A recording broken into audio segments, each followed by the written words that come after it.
अस्सलाम वालेकुम नाज़रीन और हाज़रीन, उम्मीद है सब ठीक ठाक होंगे। अल्हम्दुलिल्लाह मैं भी ठीक हूँ। आज बड़ी झटपट सी रेसिपी है और वो है आपके पास आलू के चिप्स। आलू आजकल माशाल्लाह से हर जगह पे बड़े थोक के हिसाब से मिल रहे हैं, तो हमारे पास भी तो हमने ले लिए हैं आलू, क्योंकि हमने बनाने हैं थोड़े से चिप्स, आपने बनाने हैं ज़्यादा तो आप आलू ज़्यादा ले सकते हैं। तो सबसे पहले आपने क्या करना है, अच्छी तरह से धो लेना और इनके छिलके आपने उतार लेने हैं। छिलके नहीं भी उतारेंगे तो ऐसे भी बना लेंगे तो बड़ा अच्छा है, ये तो बड़ा बेनिफिट है इस छिलकों के साथ। लेकिन क्या है, मेरे बच्चे जो है वो छिलकों के साथ पसंद नहीं करते, तो इसलिए मैं उसके छिलके जो है वो उतार देती हूँ। वरना अगर आप छिलकों के साथ बनाएंगे, मतलब कि जो इसकी ये स्किन इस तरह से है, तो ये भी बहुत ही बल्कि ज़्यादा मुफीद है। ये बल्कि ज़्यादा है, लेकिन बस क्या है, बच्चों की वजह से मजबूरी है। तो फटाफट मैं इसको कट करके आपको बताती हूँ कि हमने इसका क्या करना है। अच्छा जी, स्लाइस मैंने उसके काट लिए आलूओं के इस तरह से करके, ठीक है। मेरे पास मशीन नहीं थी, मैं हाथों पे ही करती हूँ। अगर आप लोगों के पास मशीन है तो वो वेल एंड गुड है, लेकिन क्या है, हाथों से करने से जो है वो ज़रा पतले पतले आपकी जो है स्लाइस बनते हैं। और इसके जो है ना, मिक्स करके आपने क्या करना है, कुछ लोग जी एक एक स्लाइस को लेके और उस पर घंटा लगाते हैं। आपने इस तरह से, ये तो अभी मैंने कम उठाए हैं, आप इससे भी ज़्यादा उठा के एक ही छुरी से जी एक ही कट लगाएं और इतने सारे आपके चिप्स 2 मिनटों में बन के आपके पास आ जाएंगे, जो कि हम बनाते हैं।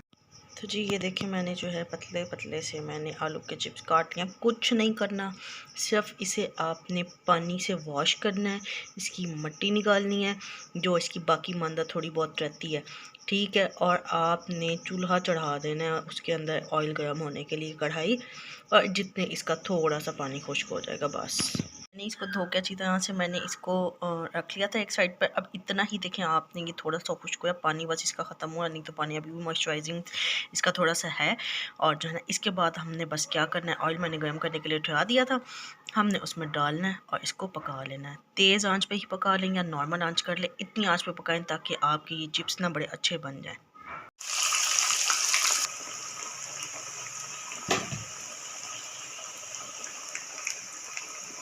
ये देखिए जी, ऑलमोस्ट रेडी हैं। बस हम इसकी थोड़ी सी क्रिस्प ला रहे हैं ताकि इसमें थोड़ा सा क्रिस्पीनेस आ जाए, बाकी सब कुछ रेडी है।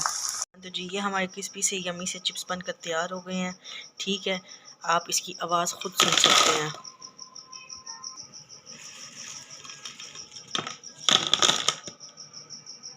देखा आपने किस तरह से ये क्रिस्पी बने और यमी बने हैं। एक बात कहूँगी, ठीक है, अपनी ज़िंदगी को आसान बनाएं। उन लोगों के पीछे मत भागें जो इतनी इतनी रेसिपियाँ बना के कि जी हम अपने बच्चों के लिए ये बनाते हैं, वो बनाते हैं। वो कुछ अपने बच्चों के लिए नहीं बनाते, वो सिर्फ यूट्यूब के लिए बनाते हैं। अपनी ज़िंदगी को आसान बनाएं, बच्चों के लिए सिंपल चीज़ें करें ताकि आप ज़्यादा से ज़्यादा टाइम अपने बच्चों के साथ, घर वालों के साथ स्पेंड कर सकें, ठीक है। उन्हें यमी चीज़ दें, लेकिन एक सिंपल तरीके से अगर आपकी चीज़ सही बन जाती है, इसमें कोई रॉकेट एंड साइंस यूज़ करने की ज़रूरत नहीं है। सिंपल केचप के साथ बच्चों को दें, मायोनीज़ के साथ दें, नमक लगाएं, काले मिर्च लगाएं, जो मसाले लगाते हैं आप लगाएं और अपनी लाइफ को एंजॉय करें। दुआ में याद रखिएगा। एक और रेसिपी के साथ इंशाल्लाह दोबारा हाजिर होंगे, सिंपल सी रेसिपी के साथ। दुआ में याद रखिएगा। अल्लाह हाफ़िज़।